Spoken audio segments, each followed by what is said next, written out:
yang luput dari kasih-Mu. Karena Engkau adalah Allah yang kasih, dan Engkau tidak bisa mengingkari kasih-Mu, sehingga siapapun juga merasakan kasih dan kemurahan-Mu. Namun Tuhan, mungkin ada sebagian orang yang tidak pernah bersyukur atas kasih-Mu. Namun biarlah pagi hari ini kami umat-Mu, anak ketebusan-Mu, kami yang menikmati merasakan kasih-Mu yang luar biasa dalam hidup kami, biarlah kami belajar untuk mensyukuri kasih yang Tuhan berikan. Sehingga pagi hari ini Tuhan, dengan segala kerendahan hati, dengan sikap hormat dan kekaguman kami di hadapan-Mu, kami datang dengan penuh syukur. Syukur buat kasih-Mu, syukur buat berkat-Mu, syukur buat pemeliharaan-Mu. Kami ada sampai saat ini, semua karena kasih dan kemurahan-Mu. Biarlah pagi hari ini kami mengagungkan Engkau Allah yang besar. Dengan pujian kami, maka kami akan mengagungkan Engkau. Biarlah kami memuji Engkau dengan penuh sukacita dan dalam segala kekaguman kami. Tuhan, kami juga mau masuk dalam ibadah kami pagi hari ini. Kiranya kami boleh beribadah dengan sikap hati yang sungguh-sungguh di hadapan Tuhan. Karena kami tahu bahwa kami akan menghadap Engkau. Kami tahu dalam ibadah kami akan memberikan sesuatu yang sangat penting dan berarti di hadapan-Mu. Dan kami rindu ibadah kami hari ini adalah persembahan yang indah di hadapan-Mu ya Tuhan. Tuhan mau berhadirat di tengah-tengah ibadah kami. Mau memberkati dari awal sampai akhir ibadah, sehingga ibadah ini menjadi ibadah yang sungguh bermakna dan mau dimuliakan di dalamnya. Kalau ada kuasa kegelapan yang berusaha untuk membuat suasana ibadah ini kurang baik, yang akan merebut sukacita dan berkat kami bersatu hati. Kami patahkan kuasanya di dalam nama Tuhan Yesus Kristus. Hanya kuasa Roh Kudus yang dengan leluasa bekerja di tengah-tengah kami. Terima kasih Bapa, dan hamba membuka ibadah pagi hari ini di dalam nama Tuhan Yesus Kristus. Amin. Haleluya, saudara-saudari kemuliaan Tuhan Yesus kita. Tangan yang mengangkat kita ke atas dan kita tidak pernah gentar, sebab Dia serta kita. Amin. Yang percaya Yesus benar hidup kita, boleh kasih tepuk tangan yang meriah buat Allah.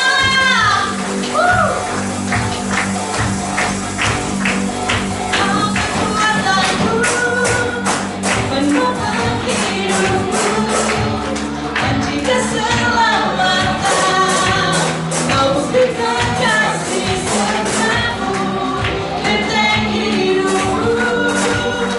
Tak akan ku takut, tak ku tahu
siapkan hati kita untuk mendengar yang terbaik dari Yesus. Tidak ada hal yang terindah selain dari firman Tuhan. Dia mutiara yang tak ternilai. Dia sangat berharga di hidup kami.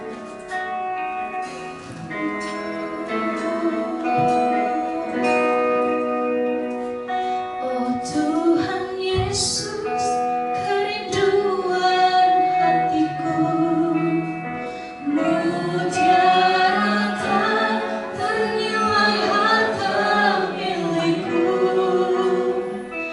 Keindahanmu memudarkan dunia, di mataku Engkau termohon.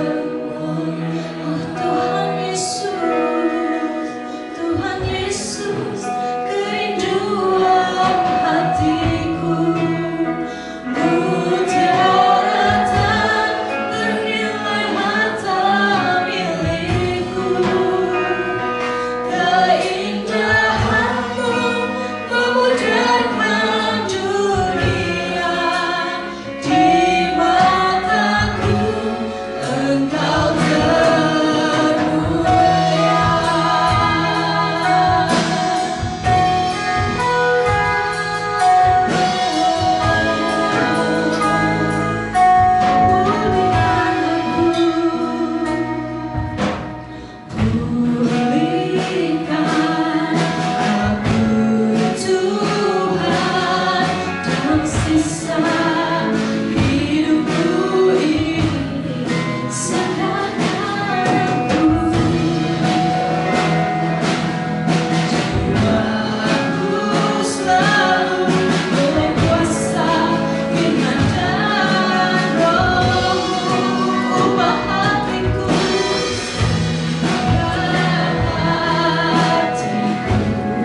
Dunia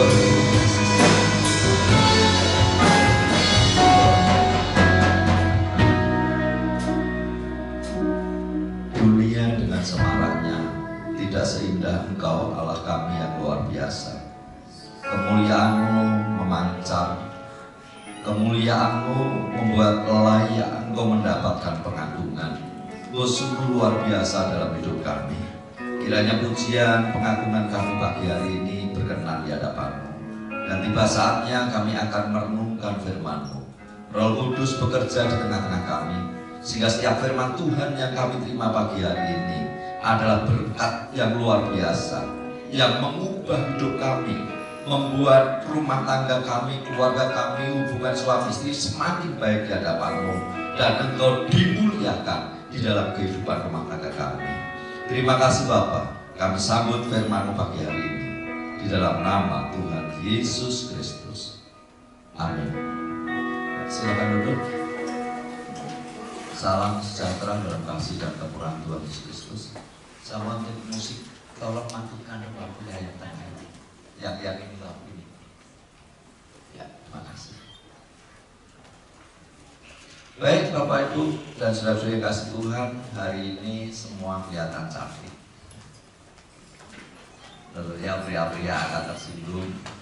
Kenapa saya pria dikatakan kelihatan cantik? Juga ketika saya mengatakan bahwa hari ini semua kelihatan cantik, bukan karena saya bujangan, sehingga memuji khususnya ibu-ibu adalah wanita yang cantik pagi hari ini, tetapi karena tema yang dipercayakan kepada saya, cantik di mata Allah. Sebenarnya siapa toh yang dikatakan cantik di mata Allah?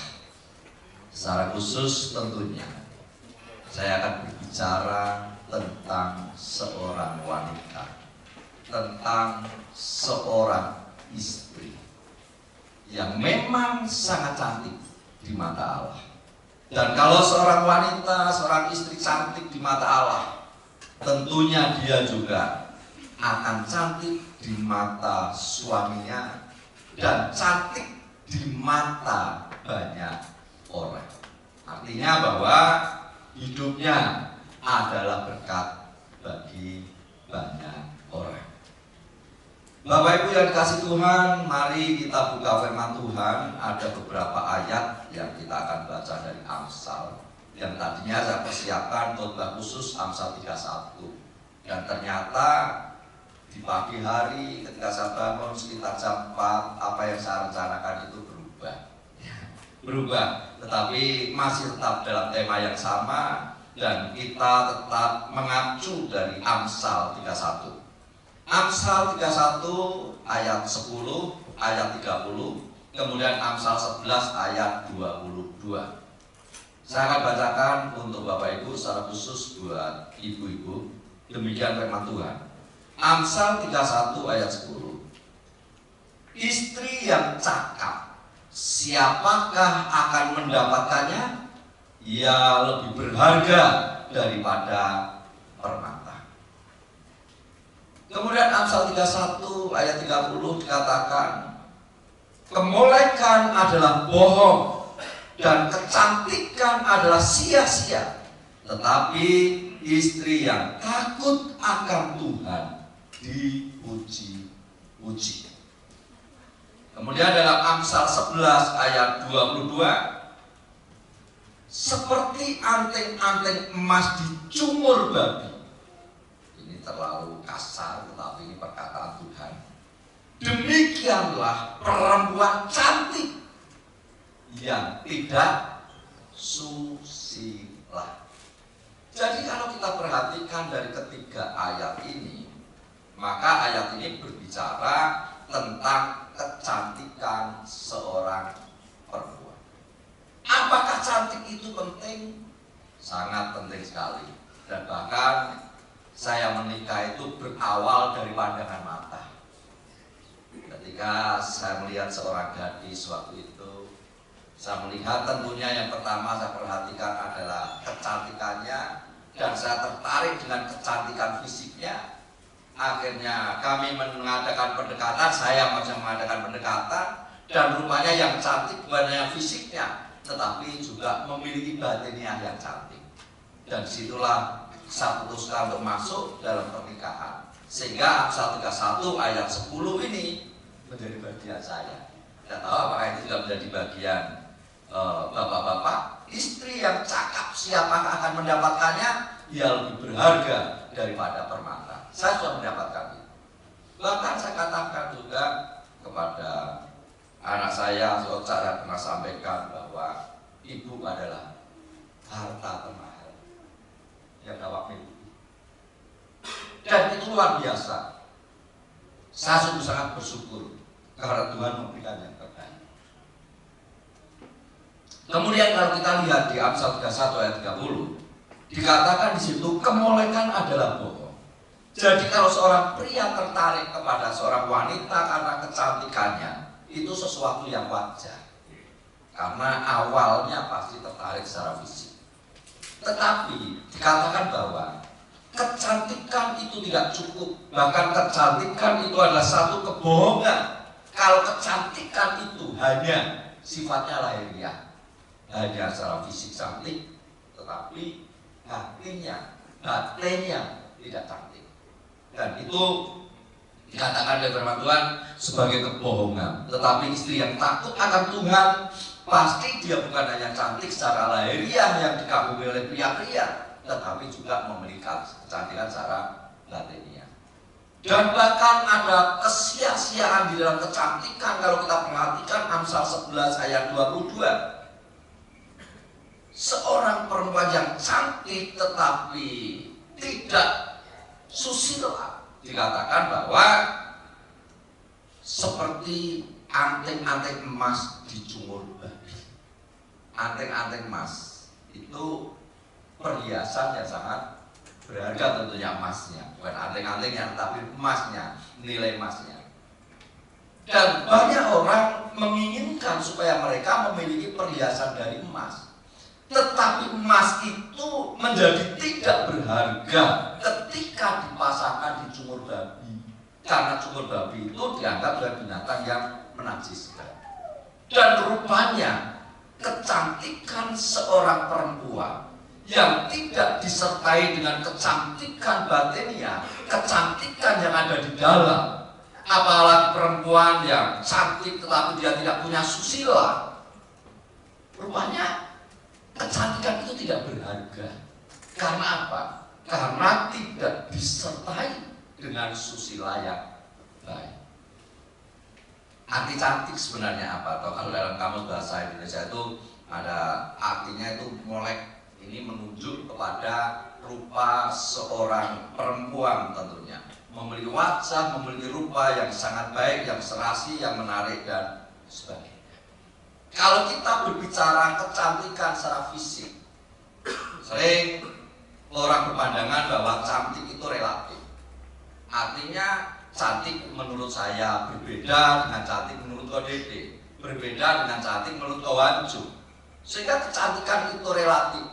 Karena ketertarikan seorang pria pada wanita mungkin berbeda antara satu dengan yang lain, sehingga mereka mengatakan cantik itu juga berbeda antara satu dengan yang lain yang berbeda. Sehingga ketika kita berbicara tentang cantik kepada seseorang mungkin berbeda, tetapi juga ada kecantikan yang kita bisa nilai secara objektif. Artinya bahwa ada ciri-ciri tertentu yang mengatakan bahwa oh, perempuan itu cantik. Menurut wanita yang lain juga cantik, menurut banyak pria yang cantik. Mungkin ada ciri-ciri tertentu sehingga cantik itu secara objektif. Artinya ya, kalau lihat perempuan itu siapapun yang melihat, dia akan mengatakan bahwa perempuan itu cantik. Tetapi seringkali kita juga melihat itu secara subjektif, secara khusus pria-pria. Sehingga bagi seorang pria, kecantikan itu saya katakan ada pada orang yang memandangnya. Kalau saya memandang seorang, saya bilang cantik, orang lain belum tentu bilang cantik. Tapi ada orang lain bilang memandang perempuan lain, dia bilang cantik, tapi menurut saya belum tentu cantik. Maka kecantikan itu ada pada mata orang yang memandangnya. Tentunya ini secara subjektif. Kemudian khususnya pria tidak mengasihi seorang perempuan karena ia cantik. Sekali lagi, pria tidak mengasihi perempuan karena ia cantik yang sudah menikah. Ia cantik, perempuan itu cantik karena pria sudah menikahinya atau mencintainya. Sehingga orang mengatakan jelek itu kok, enggak, dia cantik buat saya. Artinya buat orang yang mencintai atau menikah. Jadi Bapak Ibu dan secara khusus ibu-ibu, bahwa kecantikan itu sesuatu yang penting dan harus disyukuri oleh setiap orang. Namun rupanya kecantikan itu bukan hanya yang nampak, bukan hanya yang lahiriah, tetapi ada dua, yaitu kecantikan yang lahiriah maupun kecantikan yang batiniah. Tetapi yang jelas bahwa hari ini saya melihat ibu-ibu semua yang cantik. Kayaknya di rumah belum dipuji, pagi-pagi sudah dipuji pendetanya. Biasa kalau punya pendeta bujang gitu. Tetapi saya memuji bukan karena sesuatu hal yang negatif, dan memang semua perempuan itu diciptakan Tuhan cantik adanya. Apakah yang dikatakan cantik di mata Allah atau cantik dalam pandangan Allah? Saya coba lihat hanya dua hal saja. Yang pertama adalah outer beauty atau kecantikan yang ada di luar. Bahwa setiap wanita itu punya kecantikan yang ada di luar, yaitu yang bisa dilihat oleh orang lain. Sekalipun tadi saya katakan ada yang objektif ataupun subjektif. Tetapi yang jelas bahwa ada daya tarik seorang perempuan terhadap pria atau laki-laki karena kecantikan yang Tuhan berikan kepadanya. Yang menjadi pertanyaan, apakah kecantikan itu harus disembunyikan? Ini saya berbicara tentang kecantikan fisik yang bisa dilihat banyak orang. Apakah kecantikan itu harus disembunyikan? Ada seorang perancang busana dari New York, yaitu Josh Simonton. Dia mengatakan bahwa wanita itu senang untuk mengekspresikan ciri pribadinya dengan penampilannya, dengan memperbaiki penampilannya, dengan berdandan, dengan pakaian yang dipakainya. Maka dia ingin menampilkan dirinya atau mengekspresikan dirinya. Ini loh saya, ini loh diri saya. Termasuk istri saya dulu juga gitu. Jadi dia suka dengan baju, suka dengan pernik-pernik, dan itu untuk tampil baik dalam pelayanan maupun ketika dia harus bertemu dengan orang lain. Dan saya tidak pernah melarang itu selama hal itu sesuai dengan etika yang ada, budaya yang ada. Saya tidak melarang. Dan bahkan di setiap pelayanan dengan tema tertentu, pasti dia siapkan bajunya, siapkan pernik-perniknya yang sesuai dengan tema itu. Dan bahkan pelayan terakhir yang ada di Solo dengan baju yang dipakai itu, saya belum pernah lihat dia pakai baju itu. Saya hanya lihat dari fotonya dan videonya. Artinya bahwa memang dia ingin mengekspresikan dirinya, keberadaan dirinya di hadapan orang melalui penampilannya. Dan saya rasa itu tidak salah. Barangkali juga ibu-ibu hari ini tadi ketika mau berangkat ke gereja sudah milih-milih baju. Kalau dulu saya biasanya kalau pagi ini sudah tidak usah milih baju, tahu-tahu baju itu ada di kasur aja, sudah disiapin, sudah disetrika. Tapi sekarang udah setiap pagi saya harus bingung ini hari Minggu milih baju yang saya pakai mana. Kadang salah, beberapa kali salah, udah saya setrika saya pakai kelonggaran, ternyata ada satu baju saya yang terselip di tempat saya, baju batik, tidak ada jadi. Tadi pagi juga gitu, bangun milih baju, milih celana, udah warna biru sama warna hitam itu di kamar saya yang agak gelap itu tidak terlalu kelihatan, harus saya bawa-bawa keluar, bajunya biru supaya celananya biru, udah siapin, disetrika, dan sekarang buat tampil di hadapan Bapak Ibu untuk menyampaikan kebenaran firman. Dan rupanya penampilan itu sangat perlu sekali, penting sekali. Seorang wanita juga perlu tampil dengan kecantikan yang Tuhan berikan. Maka pria-pria, kalau ada istri yang suka baju, selama masih bisa beli dan sesuai, ya tidak apa-apalah. Tetapi kalau berlebihan ya jangan sampai uangnya hanya habis buat beli baju, sementara untuk kebutuhan yang lain kurang. Kemudian ketika istri-istri ini merias diri, merias wajahnya, ya selama itu masih dalam budaya yang cocok, yang pas, ya tidak apa-apa. Supaya istri bisa tampil dengan percaya diri. Dan bahkan terkadang istri juga perlu perawatan khusus. Saya pernah punya istri, jadi pernah ngalami itu. Ya, ayo antar ke Bandung, ada beberapa dokter yang di Bandung. Iya, antar. Kita tungguin si Pare, iya saya antar. Kemudian nanti beli krim buat siang, krim buat malam, krim buat pagi, iya diantar, ditungguin. Karena apa? Ya kalau dia percaya diri, saya juga lebih senang. Kalau dia kelihatan cantik juga, istri saya juga. Saya yang melihat, saya menikmati. Ya udah, saya antar. Karena saya ini supaya dia juga percaya diri dengan kecantikan yang Tuhan berikan kepadanya. Oleh sebab itu, ibu-ibu khususnya para wanita, karena ibu juga wanita ya, biarlah engkau mensyukuri dengan fisik yang sudah Tuhan berikan kepada ibu-ibu, dan biarlah ibu-ibu atau kaum wanita ini bisa mengekspresikan dirinya, kecantikannya, bukan untuk pamer, tetapi secara khusus itu untuk suami, dan supaya ibu-ibu juga percaya diri dengan keberadaan yang Tuhan berikan kepada ibu-ibu atau kaum wanita. Tentunya pria-pria harus menjadi pendukung untuk istrinya supaya mereka bisa percaya diri dengan penampilannya. Jadi ini saya rasa menjadi sesuatu yang penting. Coba kalau seorang perempuan tidak percaya diri, ada acara-acara kaum wanita tidak mau datang karena tidak percaya diri, mau ngumpul keluarga tidak mau karena tidak percaya diri dengan kecantikannya itu, mau ketemu orang malu karena belum bisa menerima dirinya sendiri dan tidak percaya diri, dan akhirnya siapa yang rugi? Dirinya rugi, pria juga rugi. Artinya bahwa penampilan itu sangat penting. Apakah kecantikan itu harus disembunyikan? Ada sebagian orang yang mereka menganggap bahwa kecantikan yang Tuhan berikan itu bisa menjadi sesuatu yang kurang baik ketika kecantikan itu tidak disembunyikan. Akhirnya ada yang menyembunyikan kecantikannya, hanya kelihatan sedikit aja di matanya, semua ditutupi. Supaya apa?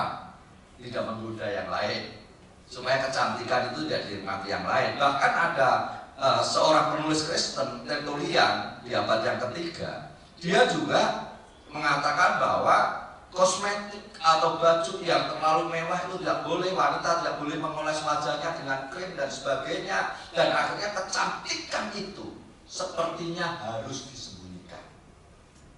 Andai kata kecantikan itu disembunyikan, bagi pria-pria yang belum menikah dan pengen menikah mendapatkan seorang wanita, seperti beli kucing di dalam,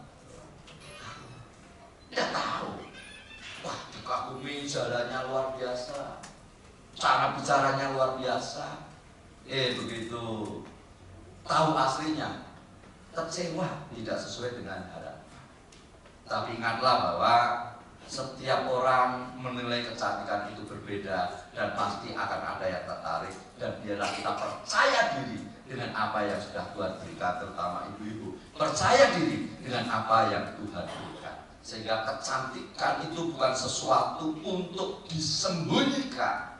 Dalam ajaran-ajaran tertentu mereka menyembunyikan kecantikan itu, tetapi kecantikan itu perlu disyukuri dan perlu dirawat, karena itu adalah berkat yang Tuhan berikan kepada ibu-ibu.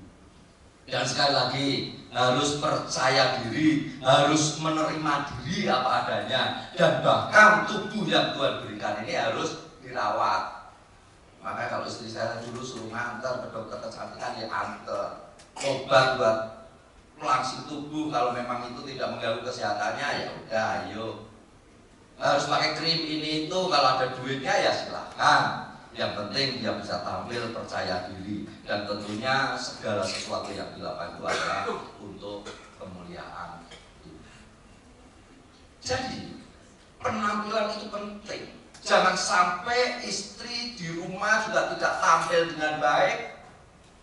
Akhirnya seperti minggu yang lalu kalau tidak salah disampaikan Yosua, banyak pria-pria yang selingkuh, lebih mengagumi teman sekantornya, mengagumi tetangganya, mengagumi istri orang, mengagumi justru perempuan-perempuan yang sengaja untuk menarik perhatiannya, sehingga ada wanita idaman lain gara-gara istri tidak memperhatikan penampilannya.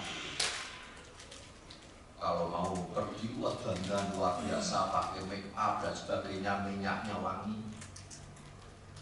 Kalau di rumah pakai daster. Kalau masak tangannya kotor gitu basah, buat lap ini dasarnya. Tapi itu ditampilkan di hadapan suami. Mau ngasih nyiapin makan suaminya, piringnya masih basah, dasternya diangkat. Ya, sekalipun penampilannya seperti itu, tapi suami-suami tetap sayang karena kayak daster yang buat ngelap piring itu.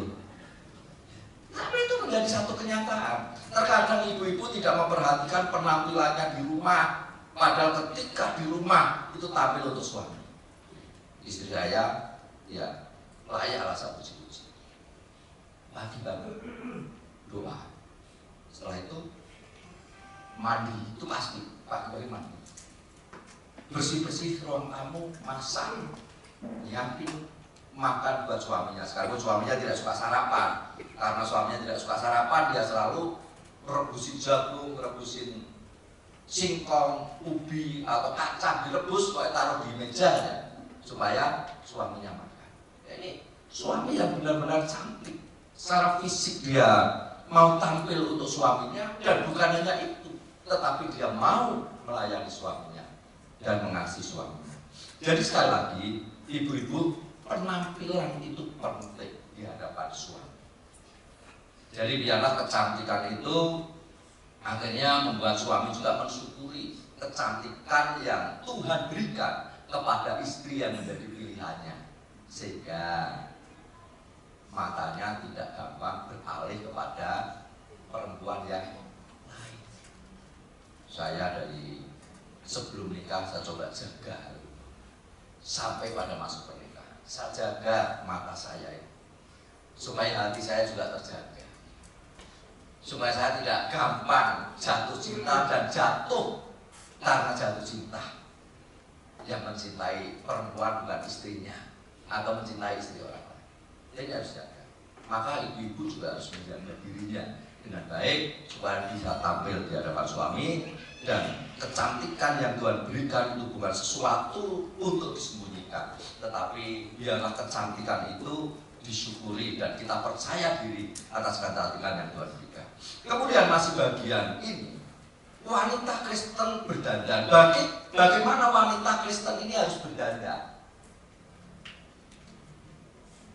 Apakah ada aturan tertentu ketika wanita Kristen ini berdandan?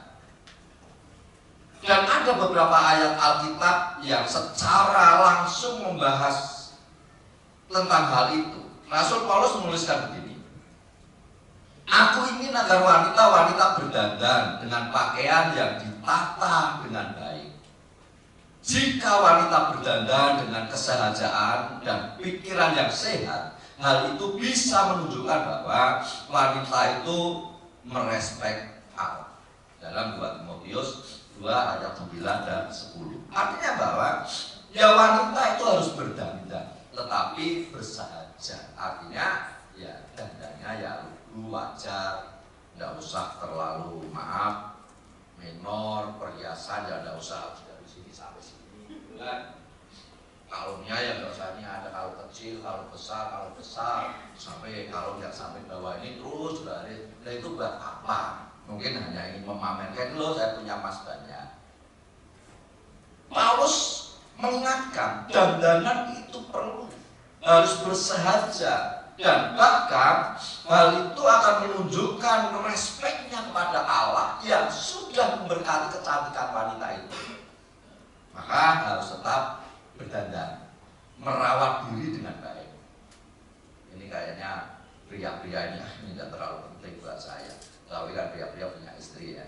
Tempo hari sudah khotbah khusus untuk pria-pria, ya sekarang ganti untuk wanita. Jadi di sini bahwa wanita tetap harus berdandan, namun dandanan yang sederhana. Jadi wanita harus mempercantik diri, namun harus tetap bersahaja, sehingga dia bisa memberikan citra positif sebagai sidang Allah atau jemaat Allah atau anak Allah atau orang Kristen yang tentunya yang harus berbeda dengan orang lain.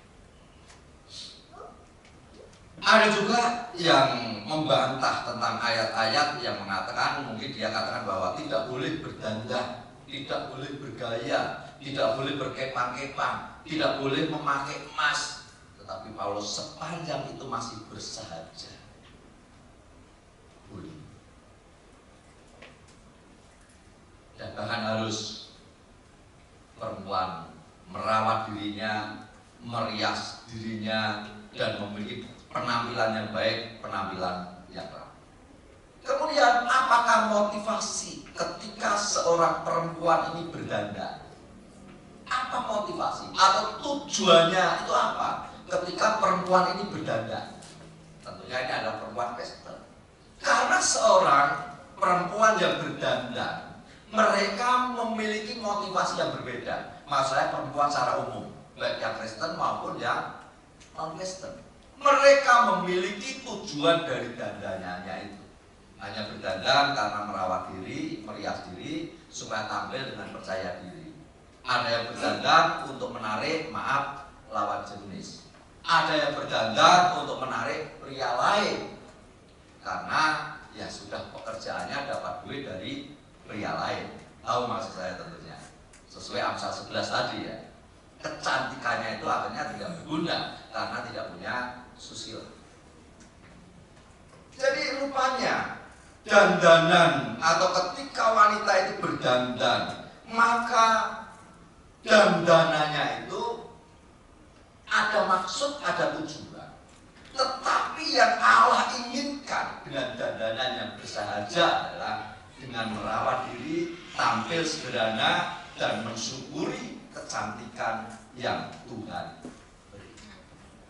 Kemudian juga ibu-ibu yang kasih Tuhan, juga bapak-bapak khususnya, atau khususnya ibu-ibu atau bapak-bapak juga yang tentunya mendengarkan hari ini, bahwa setiap orang itu punya budaya yang berbeda dan punya dandanan yang berbeda. Tetapi Paulus katakan supaya kita bisa menghargai orang lain dan kita tidak menghakimi orang lain, dan supaya kita tidak menjadi batu sandungan terhadap orang lain di dalam kitab Roma. Hal ini juga berkaitan dengan dandanan, dengan budaya yang berbeda. Tentunya ada dandanan yang tidak sesuai di budaya tertentu. Misalkan saya orang Jawa, saya ada di Jawa Barat dan mau ibadah bersama dengan bapak-bapak, ibu-ibu, saya pakai belangkon, saya pakai baju Jawa, kemudian pakai keris di sini. Rasanya ya kurang elok juga ketika saya pakai dalam kegiatan seperti sekarang di budaya Jawa Barat. Atau ibu-ibu yang dari Medan juga tentunya punya pakaian khusus, budaya khusus, dandanan khusus yang dari sana. Ya mungkin ketika kita gunakan di acara umum dengan orang banyak yang beda budaya, mungkin juga tidak sesuai dengan budayanya. Artinya bahwa dandanan itu juga harus disesuaikan dengan budaya yang ada. Jangan sampai itu menjadi batu sandungan. Jadi sekali lagi bahwa apakah tujuan kita, tujuan ibu-ibu ketika berdandan? Maka saya hanya ingin mengingatkan, biarlah kita memiliki tujuan baik, bahwa kita ingin tampil dengan baik dan mensyukuri kecantikan yang Tuhan berikan, dan tentunya ibu-ibu ini bisa menjadi kebanggaan seorang suami. Dan suami maunya berdandannya istrinya seperti apa? Kadang suami juga punya keinginan. Kalau saya bilang sama istrinya, Saya tidak pernah melarang ibu berdandan. Bahkan kalau mau pergi, ya kalau ke tempat pesta pasti dia juga merias diri. Tetapi saya nyatakan, jangan terlalu menor saya. Karena apa ya? Sebagai seorang hamba Tuhan lah yang harus terus harus tampil bersahaja dan mensyukuri kecantikan yang Tuhan berikan. Saya rasa tidak terlalu menor pun ibu sudah cantik. Dan saya selalu berikan pujian dia, apresiasi kepada dia atas kecantikannya dengan satu maksud, supaya dia percaya diri dengan keberadaan diri. Para suami ini khususnya pernah nggak memuji istrinya? Atau istrinya dicela terus, rambut kayak gitu, potongan rambut kayak gitu. Itu harusnya dilihat, yang satu ke bawah, satu ke atas. Itu pakai listriknya. Yang bawah terlalu tebel, jadi lambenya kelihatan turun. Istri tidak pernah ngasih pujian kepada istrinya. Bagaimana istri bisa percaya diri? Istri selalu salah tingkah. Pakai baju ini salah, pakai baju itu salah, pakai sepatu ini salah, pakai sepatu itu salah. Muka dicoret-coret juga salah. Sekali waktu dong, suami kasih masukan, Bu, atau istriku, sayangku, yayangku, siapa bapak-bapak, kalau panggil istrinya gimana nih? Ada yang panggil nyang, anyang-anyang. Ada yang sayang, ya tidak apa-apa lah panggilan sayang, hanya jangan yang basa-basi itu istrinya. Tapi sayang itu harus dibuktikan dengan sayang yang sungguh. Sekali waktu dong, istri bukannya sekali, harus sering. Kalau menurut saya, istri harus mendapatkan pujian dari seorang suami atas kecantikannya, itu perlu dipuji. Sebenarnya pria nikah dengan istrinya itu apa atau tujuannya? Apa atau yang menjadi daya tarik sehingga mau menikahi istrinya?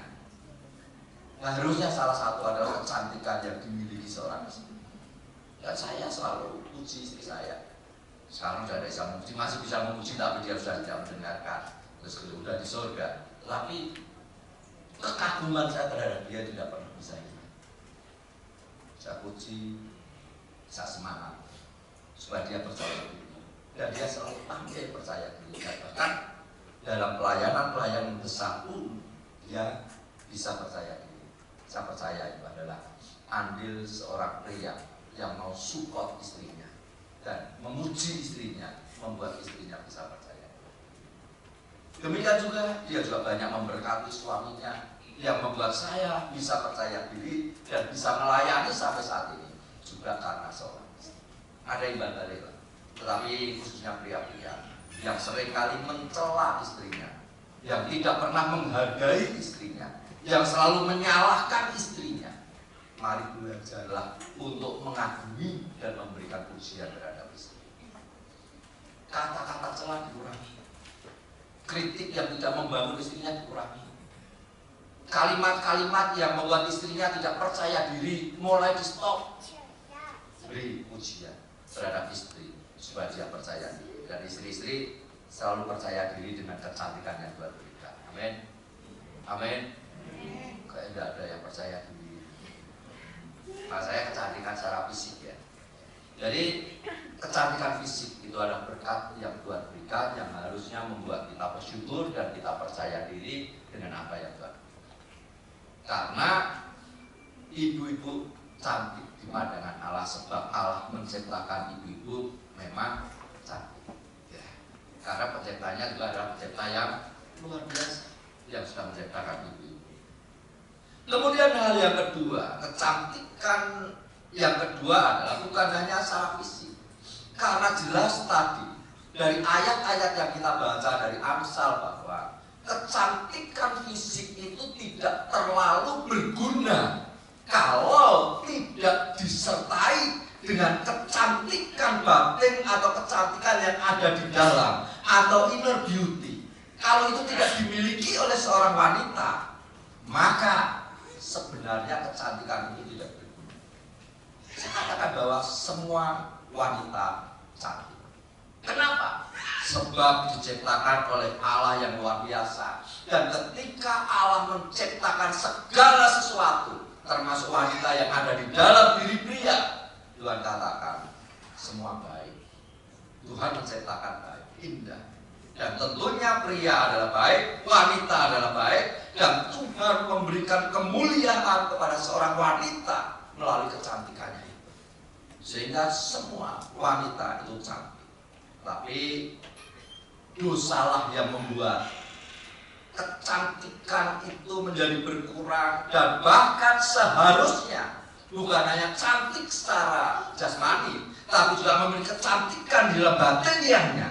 Namun kecantikan batiniah itu mulai berkurang. Dan bahkan ada orang-orang wanita yang kehilangan kecantikan secara batiniah. Akhirnya kecantikan yang jasmani itu tidak terlalu. Mungkin kalau seorang pria melihat wanita yang cantik, ini sudah menjadi kodratnya pria. Apalagi maaf, yang matanya yang lubangnya banyak itu apa itu? Dan tidak bisa buat ngambil air, kan masih bisa. Tapi kalau keranjang juga tidak bisa. Yang matanya keranjang itu loh, itu setiap lihat wanita tertarik, lihat wanita cantik tertarik, lihat wanita bibirnya merah tertarik. Ya mungkin kecantikan pada awalnya akan menarik kepada setiap pria. Tetapi ketika pria itu tahu kepribadiannya yang tidak sesuai dengan kecantikannya, maka saya rasa ketertarikan itu mulai. Akhirnya kecantikan secara fisik itu tidak terlalu peduli. Tetapi seorang pria yang tertarik kepada wanita karena kecantikan fisik dan disertai dengan kecantikan batiniah, saya rasa dia benar-benar menemukan seorang wanita yang cantik. Jadi, ibu-ibu yang dikasih Tuhan, engkau diciptakan oleh pencipta yang luar biasa, dan ibu-ibu semua cantik di mata Allah. Namun Allah ingin supaya kecantikan itu bukan hanya kecantikan secara fisik, tetapi juga kecantikan secara batin. Maka di bagian inner beauty, bagian yang pertama semua wanita cantik, kemudian cantik dalam hati. Ini yang perlu. Karena kecantikan jasmani itu tidak terlalu berguna. Dikatakan oleh Amsal 31 ayat 30, kemolekan adalah bohong dan kecantikan adalah sia-sia, tetapi istri yang takut akan Tuhan akan dipuji-puji. Artinya kecantikan secara jasmani. Lihat pelayanan musik sudah pada mau ke depan, padahal saya masih lama. Ya udahlah, biar aja, biar duduk di belakang sana. Jadi sekali lagi, ibu-ibu, kecantikan secara jasmani itu tidak terlalu berguna kalau perempuan itu tidak memiliki kecantikan di dalam hati. Maka firman Allah terkatakan bahwa kecantikan itu sia-sia, tetapi istri yang takut akan Tuhan, artinya yang memiliki hati yang baik karena takut akan Tuhan, batinnya baik karena takut akan Tuhan, perbuatannya baik karena takut akan Tuhan, maka istri itu dipuji-puji karena kebaikannya. Dan inilah sebenarnya yang diharapkan oleh Tuhan. Tuhan bukan hanya memberikan kecantikan secara jasmani, tetapi Tuhan juga ingin supaya wanita juga memiliki inner beauty. Artinya memiliki kecantikan yang ada di dalam, kecantikan di dalam batiniahnya. Sebab kecantikan yang ada di dalam inilah nanti yang membuat wanita ini benar-benar menarik karena perbuatan baik yang dilakukan. Coba ibu-ibu nanti baca di Amsal 31, cantik di mata Allah, itu dibaca semuanya. Di situ akan menemukan seorang wanita yang luar biasa, cantik di mata Allah maupun cantik di mata suami. Dia mendapatkan pujian dari suaminya, dia mendapatkan pujian dari anak-anaknya, dia memiliki hubungan yang baik dengan suaminya, memiliki hubungan yang baik dengan anak-anaknya, memiliki hubungan yang baik dengan Tuhan, dan bahkan dia melakukan tanggung jawabnya di dalam rumah tangga dengan baik. Baca Amsal 31. Maka itulah istri yang benar-benar cantik, memiliki kecantikan secara lahiriah dan memiliki kecantikan secara batiniah, sehingga hidupnya adalah berkat bagi suaminya, hidupnya adalah berkat bagi anak-anaknya, dan tentunya hidupnya adalah berkat bagi wanita muda yang lain yang mendapatkan teladan di dalam kehidupan. Waktu istri saya ada dua keluarga yang di luar Tuhan,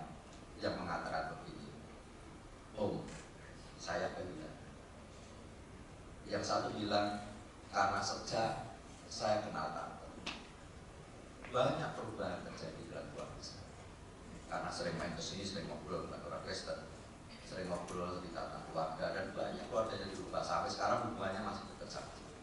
Yang satunya bilang, saya kehilangan sosok seorang ibu. Kenapa?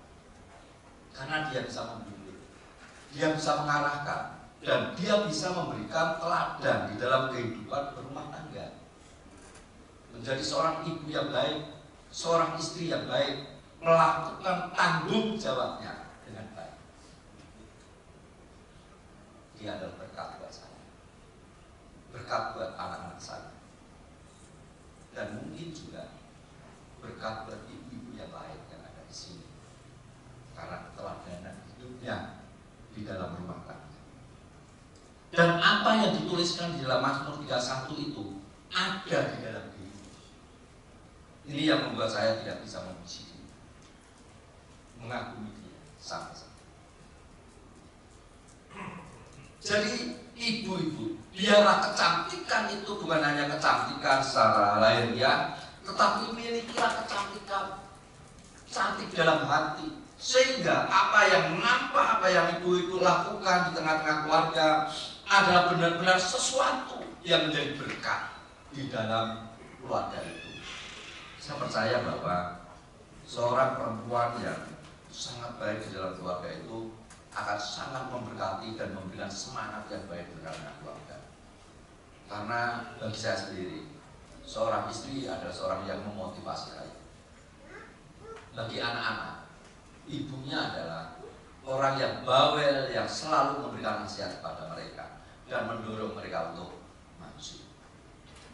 Dan peran itu ada di dalam dia, peran itu ada di dalam setiap wanita, sehingga wanita harus memiliki kecantikan secara batinnya, dan kecantikan itu akan sangat berguna. Di dalam Amsal tadi sudah jelas bahwa kemolekan adalah bohong, kecantikan adalah sia-sia. Namun istri yang takut akan Tuhan pasti akan mendapatkan pujian dari suami, akan mendapatkan pujian dari anak-anaknya. Anak-anaknya kagum gitu. Kagum punya mama seperti itu, kagum punya ibu seperti itu. Kalau mamanya sudah tidak ada, dia tidak bisa menghilangkan rasa kagumnya itu, akan tetap merindukan dan kagum kepada ibunya. Demikian juga suaminya, dia akan memberikan pujian, dia akan sangat bangga dengan istri yang Tuhan berikan, yang memiliki kecantikan yang ada di dalam maupun kecantikan yang ada di rumah.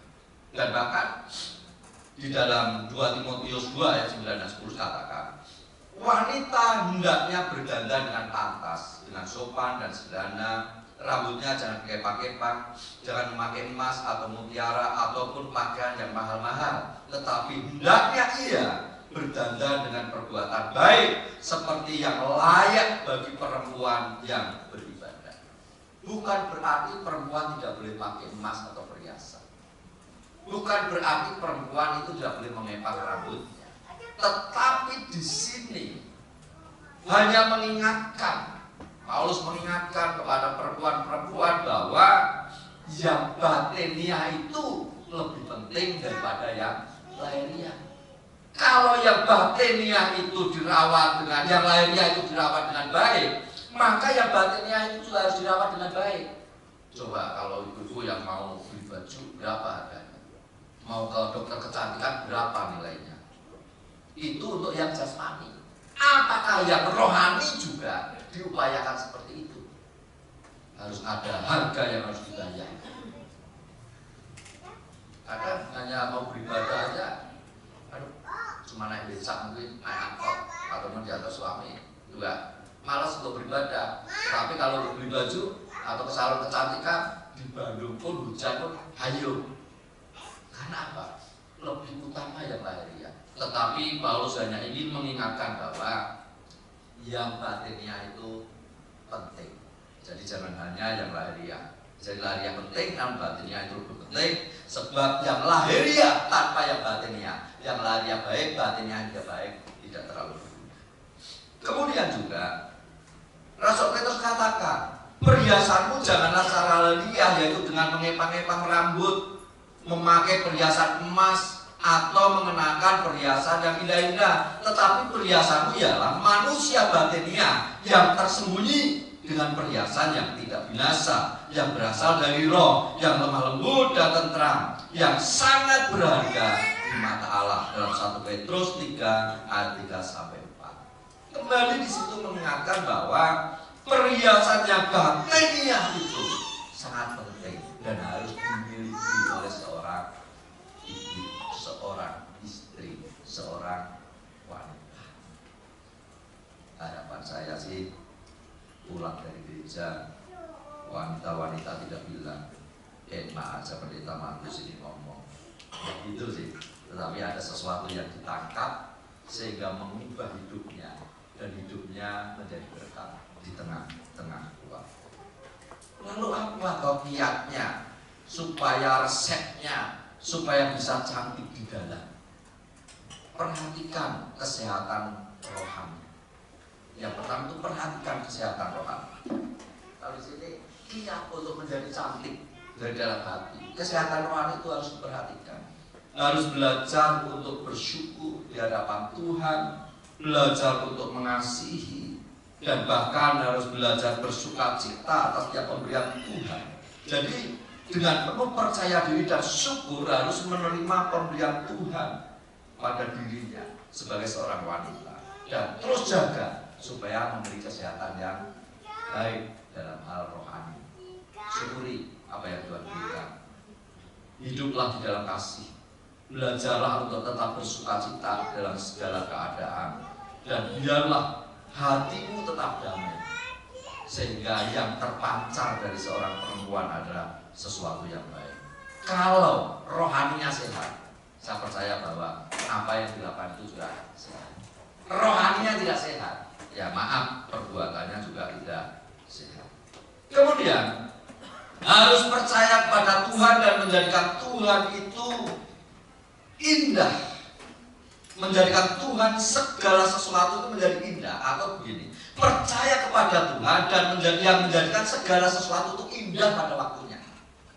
Sekali lagi, percaya kepada Tuhan yang menjadikan segala sesuatu itu indah pada waktunya.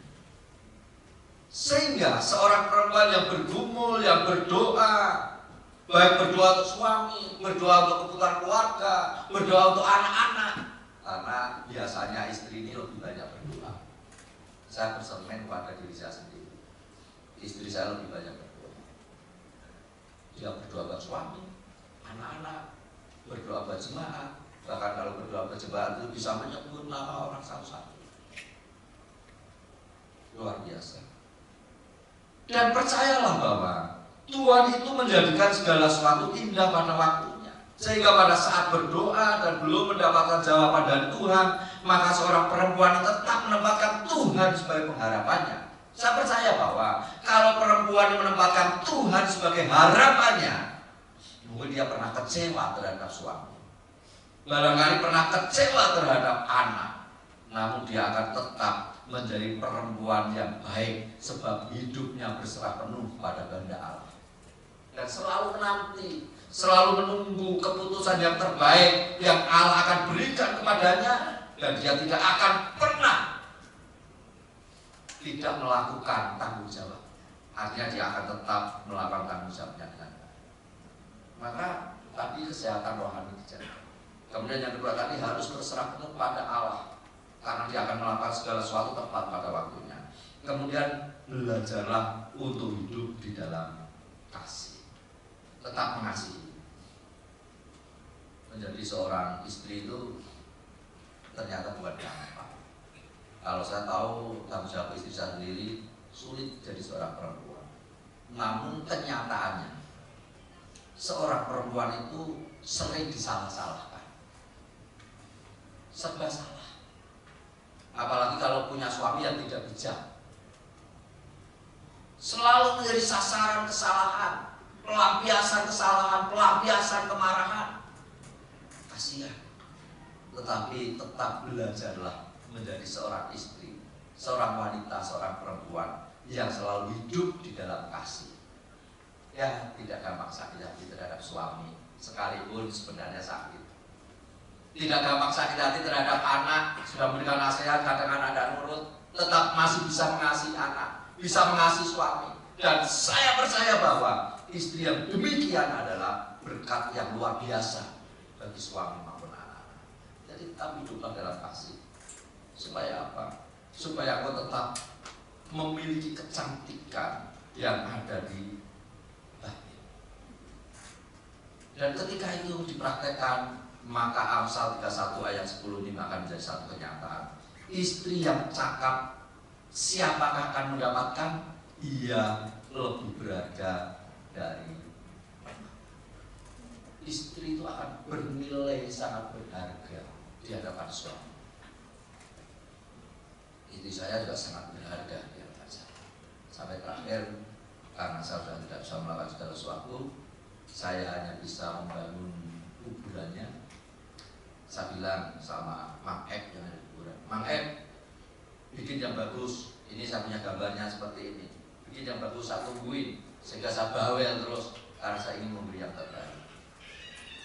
Akhirnya ya, dibikin yang terbaik karena itu yang bisa saya berikan yang terakhir sebagai wujud kasih saya. Saya sangat menghargai dia. Karena apa? Dia menjadi istri yang baik, punya kecantikan lahiriah yang disertai dengan kecantikan batiniah. Dan kecantikan batiniah itulah yang membuat saya harus mengakui, membuat saya harus memuji. Sehingga Amsal 31 ayat 10 tadi katakan, istri yang cakap siapakah yang akan mendapatkannya? Saya sudah mendapatkan itu. Ia lebih berharga daripada permata. Saya memberikan penghargaan yang sangat tinggi terhadap dia. Dia adalah harta yang paling berharga buat saya. Tapi sekarang dia berada di tempat bersama dengan Bapa di surga. Namun kenangan, kasih sayang, dan hal-hal baik yang dia lakukan selama menjadi suami saya, selama menjadi ibu dari anak-anak saya, selama mendampingi saya dalam tugas pengembalakan, itu luar biasa, tidak pernah bisa dilupakan. Tuhan memberkati.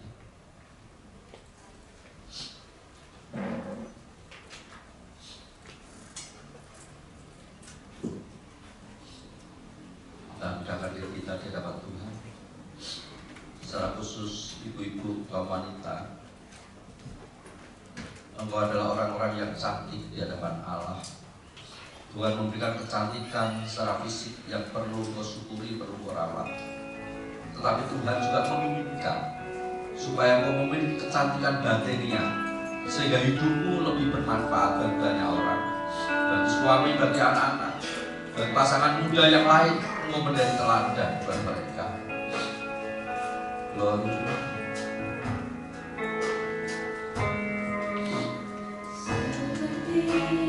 Wanita mengurapimu, menangis di bawah kakimu. Demikian hidupku, oh mengasihimu, Yesus engkau baik.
menciptakan mereka segambar dan serupa dengan Engkau, sehingga mereka adalah wanita-wanita yang cantik di hadapan-Mu, karena Engkau lah yang menciptakannya. Dan Tuhan, kami bersyukur, dan kiranya Engkau terus bekerja atas wanita-wanita-Mu ya Tuhan, sehingga mereka bukan hanya cantik secara lahiriah, tetapi mereka juga memiliki batin yang cantik, memiliki hati yang cantik, hati yang takut akan Tuhan, sehingga mereka menjadi penolong yang baik buat suami, menjadi pembimbing yang baik buat anak-anak, dan bahkan mereka juga melakukan tugas tanggung jawab dengan baik di tengah-tengah keluarga, yang menghidangkan makanan bagi anggota keluarga, dan bahkan keluarga diberkati dengan kehadiran seorang wanita yang Tuhan percayakan hadir di tengah-tengah keluarga. Berkati ibu-ibu yang hadir saat ini, berkati kaum wanita yang hadir saat ini, berkati calon-calon ibu yang hadir saat ini. Mereka berada dalam kemurahan-Mu, hidup mereka adalah kemuliaan-Mu, dan hidup mereka boleh menjadi berkat bagi banyak orang. Dan mereka bukan hanya cantik lahiriah, tetapi memiliki hati batin yang cantik di hadapan Tuhan. Hamba sudah selesai menyampaikan firman-Mu. Roh Kudus terus bekerja, sehingga firman-Mu adalah berkat bagi kami semua. Terima kasih Bapa, juga pria-pria-Mu yang hadir hari ini, berkati mereka, sehingga mereka menjadi pendukung yang baik buat istrinya, dan bahkan biarlah menjadi pria-pria yang mengagumi istrinya sendiri, bukan mengagumi wanita yang lain. Dan biarlah memuji istrinya sendiri, bukan memuji wanita yang lain. Dan biarlah dia menjadi berkat bagi istrinya, menjadi suami yang baik bagi istrinya. Pasangan nikah mereka berkati, keluarga mereka berkati, mereka berbuat keluarga yang indah di hadapan Tuhan. Di dalam nama Tuhan Yesus Kristus kami berdoa. Bapak yang baik, Glory. kami bersyukur Tuhan. Yesus, Yesus. Terima kasih diberi kesempatan saat ini Tuhan. Waktu yang baik untuk kami ada dalam hadirat-Mu. Sungguh kami bersyukur Tuhan. Kami tetap menjadikan Tuhan Engkau di atas segalanya Bapak. Yesus. Dengan segala keterbatasan kami, dengan ketidaklayakan kami Tuhan, kami bersyukur Tuhan. Kami masih bisa memuji menyembah Engkau, Ya Yesus. bersekutu dengan indah dalam hadirat-Mu. Terindah kami boleh terus mendengar kebenaran firman-Mu yang terus membimbing dan menuntun kami Tuhan. Terindah seluruh kaum wanita Tuhan yang ada di tempat ini Tuhan. Kami percaya terus memberkati setiap kami Ya Bapak. Yesus. Jadikan kami Tuhan wanita-wanita yang cantik dan berharga di mata-Mu Bapak. Jadikan kami sebagai istri-istri yang cakap Tuhan. Limpahkan hikmat dan kasih-Mu Tuhan, hingga kami Tuhan tetap mensyukuri apa yang Tuhan berikan di dalam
persembahan kami, mengembalikan 1/10 dari setiap penghasilan kami, dan kami rindu Engkau dimuliakan melalui harta benda yang Tuhan berikan kepada kami.